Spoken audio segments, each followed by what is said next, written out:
Hello again, everybody, and welcome back to part two of the lecture on intellectual property and image rights. As we spoke about last time, we have intellectual property. There's three main forms: patents, trademarks, copyrights, and they are used to protect the creator or the maker of that intangible property.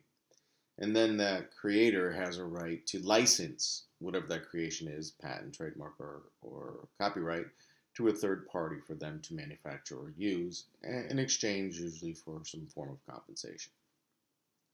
And then we move forward into image rights. Right? Players have a right to publicity. And that's basically what this whole Ed O'Bannon versus the NCAA matter is about.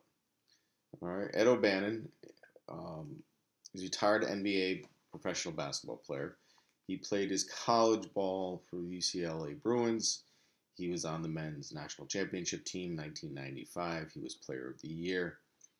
And as you saw in the Money versus March Madness video that was posted, he played, was successful there, and then 15 years later, roughly 15, 18 years later, he finds out that his image, himself, is being used on a video game. So, not being happy with this, the fact that his image, his right of publicity, his image is being used without his knowledge or consent, number one, and number two, he's not being compensated for it. He decides to file a lawsuit against the NCAA trust on two different grounds. One is provided that the NCAA and college licensing violated the Sherman Antitrust Act, and we'll get into that at some other time. But more importantly, for today's purposes, he also says that defendants, the NCAA and college licensing and EA Sports, improperly licensed his likeness in violation of his right of publicity. You took my image, packaged it, sold it to EA Sports without my knowledge, without my consent, and without proper payment for using that likeness. That's basically what his lawsuit says. Athletes' intellectual property, all right, comes down from what we talked about previously with the NCAA. The NCAA says that they have a right to use players' images for these kinds of purposes. And as we talked about previously, the NCAA was created in 1905, 1906. And initially, they were there to set rules and regulations. I mean, that was pretty much it. They weren't involved on the commercial side. They weren't involved in producing revenue. But that has changed over time, and the NCAA has moved from amateurism to a form of professionalism in that there is a commercial aspect to the game. All right, the players' images are being sold. The NCAA makes, as per the video that you've seen, has a contract with CBS and TNT, or Turner Broadcasting, for over $10 billion. From the NCAA men's basketball tournament, the NCAA generates roughly $715 million a year. And that's just on that 2-week basketball tournament. So you got to think about that. Where else does the NCAA generate revenue? So over time, from 1905 to 1906, the NCAA has moved from this amateurism type of way of being, where they just set rules and regulations, to a more commercial enterprise, where there's a revenue component to it. All right. So Ed O'Bannon says that the NCAA and EA Sports violated his right of publicity. Right? Right of publicity meaning an individual has an interest in controlling the commercial use of their identity. All right. And allows, in this case, athletes to sell their identity or their image for profit. And that's basically what the right of publicity says. It's a protection, it's two parts: a protection against misappropriation of one identity for commercial purpose. All right, so you don't want somebody using your identity for commercial purpose. And it also gives you the right to sell your likeness if you choose to. So number one, the right of publicity says you have a right to protect yourself from somebody else using your image for commercial purpose. And the second part is you says that you can, if you wish, if you choose, sell your likeness, license your likeness for commercial purpose if you choose to. In the case of Tom Brady here, with his Uggs, he sold his likeness to the Uggs company, and now we have him running around the field with his Uggs on. Flutie Flakes, Doug Flutie, former NFL player, sold his image, his rights to whatever company makes Flutie Flakes, right? The Manning brothers, right, sold their image and rights to Oreo. Michael Jordan, he sold his image to probably everybody, and he makes a lot of money off of that. All right, so the first part says you're protected from this misappropriation, but the second part says you have a right to, if you choose to, monetize your likeness. Okay, and that's basically what it is. You can take your name or likeness with your consent and sell it to commercial endeavors, either for endorsements, merchandising, or sponsorships. It's your right. And this right of publicity comes from a case called Halen Laboratories versus Topps Chewing Gum. It's an older case, 1950s case, which basically said there's value in one's name and likeness.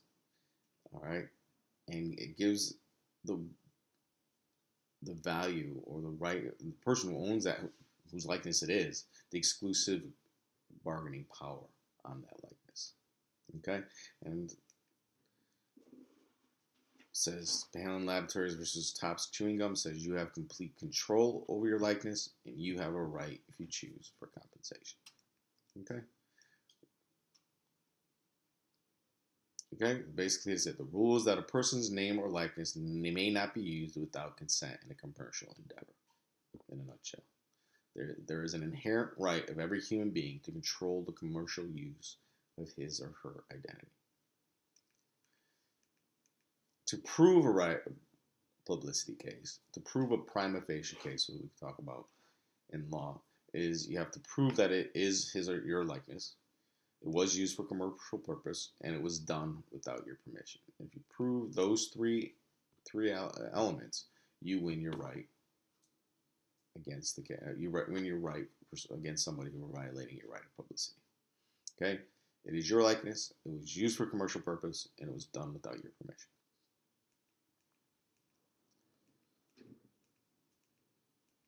The right of publicity, however, is not absolute. There is no cause of action if that information is readily obtainable by the public. All right. The right of publicity, however, is not an absolute. Just you can't say, "Well, that's my picture." No, there are certain times when your image can be used for commercial gain, and it's okay. Okay. If the information is readily obtainable, public data, then your right of publicity has not been violated. And this is how the news and ESPN and those kind of media organizations get around the right of publicity, right? They use it. They're not saying that it's being using it for commercial purposes. We're just using readily obtainable information and just disseminating it to the public. All right.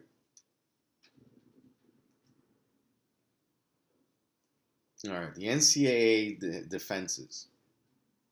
The NCAA said we are not violating your right up against publicity because when you came to the NCAA, you signed the document which authorizes us to use your image, and they point to this: you authorize the NCAA or a third party acting on behalf of the NCAA, in that context meaning host institution, conferences, or local organizing committees, to use your name or picture to promote NCAA championships or other NCAA events, activities, or programs. All right, so the NCAA is saying, well, if we are using your image, you gave us the right to do it. You consented to it by signing the National Letter of Intent, which said you authorized the NCAA to use your picture or name to promote NCAA championship games. But the question in that is, how? I mean, in professional sports, it's easy. What the argument is that there's a producer of, in this case, EA Sports, produced a video. That money that is generated goes to the players union, and that money from the players union is disseminated to all the players. In college sports, it doesn't work that way. EA Sports produces it, it gives the money to college licensing and the NCAA, but none of that money trickles down to the players. So what is missing in the NCAA's argument that you consented? Well, there's no mention of video games, right? There's no mention. It says in the thing we use it for NCAA championship activities, but there's no mention that your likeness will be used in video games. The duration of the agreement. I mean, Ed O'Bannon's argument was, well, you made me sign a 1-year renewable scholarship, so you have the right to use my image for 1 year. You cannot use it in perpetuity. You cannot use it forever. All right, we're going out 20 years now. It doesn't give you the right to use my image for 20 years. I signed a 1-year deal. You had a right to use it during that 1 year, but once that year was over, you lose your right to use my image. Is there consideration? What do the players get for this? I mean, if you're selling my image, what am I getting? Am I getting compensated? On the Haaland Laboratories, it says that you need to be compensated. Did you negotiate a payment? Was there a right to negotiate a payment? No. Ed O'Bannon saying, no, I had no right to negotiate. I didn't even know. It wasn't until you guys saw in the video. It wasn't until a friend of mine's son was playing the game that I realized. And access to counsel. Access to somebody who can advise you on this. And Ed O'Bannon saying no. So, the second defense that the NCAA says is that we have a First Amendment right to use this information.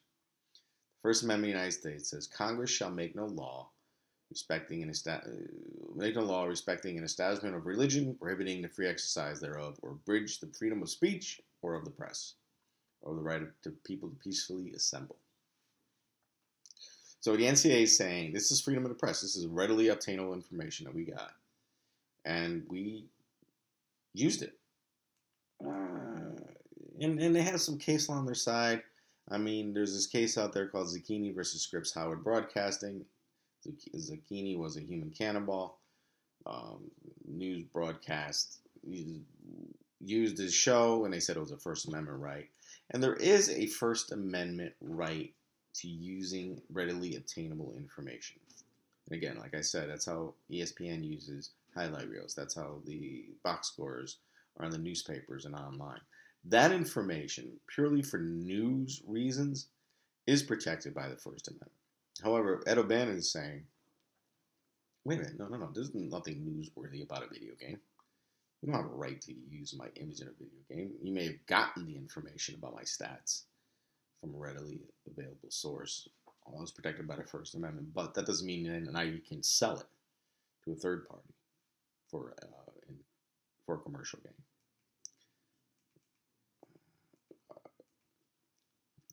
The First Amendment, news and fact dissemination, it is protected.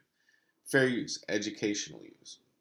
The First Amendment protects people like me who want to use information for educational purpose. It's called fair use. If it's done as a joke, it's got First Amendment protection. If there's a transformative effect, if it's not really that player, it's somebody else, if there's a transformation, maybe it comes under First Amendment protection. And then, the NCAA's last argument was, well, the athletes make enough money. Who cares? The Ninth Circuit Court of Appeals refused to adopt this argument, saying that these avatars that were in the game are not First Amendment protected. Are not protected by the First Amendment. They're just not. I mean, it isn't for news. It isn't a parody. It isn't for educational purposes. So you don't get First Amendment protection. The third argument that the NCAA makes is, these avatars, these players on the EA Sports game, wasn't them. Nope, wasn't them. What I call the Shaggy defense. Wasn't me. Um, EA omits the players' names on their jerseys and assigns each player a hometown as different from the actual hometown. Oh, so this isn't them. So you know, it wasn't them. So there's no transformative effect, and we were good. Wow. Do you really think that there's any confusion as to who these players are on the EA Sports game? The heightened realism in NCAA video games translates directly to increased sales. All right, so there is no question in my mind who that basketball player is on the Avatar side. All right, it is who it is. As opposed to when I used to play the game, we had these lovely figures running up and down the court. Never knew who had the ball. I think I had the guy in the red over here. I think that was me. Um, or maybe this guy. There was no, you don't know who that is. But when you go back to this, you know exactly who it is. So the NCAA's argument that it's not them is lame at best. All right. And what the court said is that EA seeks to replicate each school's entire team as accurately as possible. Each player has a corresponding avatar, and it's actually the player's jersey number. In addition, it's the same height, weight, build, skin tone, hair color, home state. So there's no question of who these avatars are. There was no question Ed O'Bannon in his left sweet jump shot. He knew it was him. Number 31, same skin tone, same hometown, same home state, same left-handed jump shot. We knew it was him. Okay. So the court held the use of the video game may, because the users of the video game may upload the rosters, there's no question who these players are. In such cases, EA allows images from the game containing athletes' real names to be posted on its website by the users. You're using it's definitely the players. Okay? So, what does all this mean? It means that Ed O'Bannon now has won at the lower court level. He has won his lawsuit against EA Sports, against NCAA, and against college licensing. He actually settled the case with EA Sports. You'll notice there's no more EA college basketball games out there. The NCAA had taken an appeal.